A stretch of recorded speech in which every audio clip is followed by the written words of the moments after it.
আমরা আমাদের বাড়ির সব পিচ্চি বাচ্চা মেয়েরা মিলে পিকনিক করেছিলাম।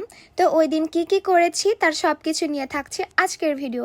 তো হ্যালো এভরিওয়ান, কেমন আছো সবাই? It's me Jyoti from my page Antarjyoti. ওই দিন আমরা এত মজা করেছি যা বলার বাইরে। ফার্স্টেই আমরা 3জন চলে গেছি পিকনিকের বাজার করতে, যারা জীবনেও কাঁচা বাজারের ভেতরেও যায়নি। আমরা গিয়েছিলাম পোলট্রি মুরগি কিনতে, যেহেতু আমাদের সঙ্গে অনেক বাচ্চা কাচ্চারা পিকনিক করতেছে, তাই আমাদের বাজেট একটু কমই ছিল। কিন্তু আমরা কেউই পোলট্রি আর কক চিনি না। কক মুরগিও দেখতে সাদা আর পোলট্রি মুরগিও দেখতে সাদা। আমরা তো না জেনে কক মুরগি মাপ নিয়েছি, আর আমাদের জন্য যতটুকু দরকার ঠিক ততটুকুই মাপে আসছিল।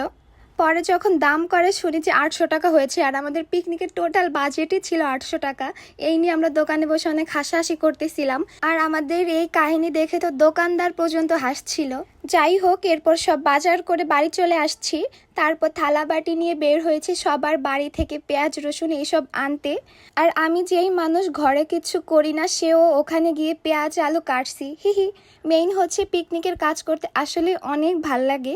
তারপর আমাদের রান্না বান্না স্টার্ট হলো। আর আমার ভাগ্নি অনেক ভালো রান্না করে, যদিও আমার ভাগ্নি আমাকে দিদি বলে ডাকে, কারণ হচ্ছে আমাদের দেখতে একদমই মাসি ভাগ্নি মনে হয় না।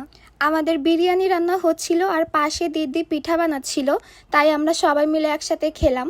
তারপর আমাদের বিরিয়ানি রান্না শেষ, আর সবাই যে যার প্লেট নিয়ে আমরা রেডি। রান্না অনেক মজা হয়েছিল, আর মেইন হচ্ছে আমরা সব ছোটরা একসাথে পিকনিক করেছি, যার কারণে অনেক মজা হয়েছিল।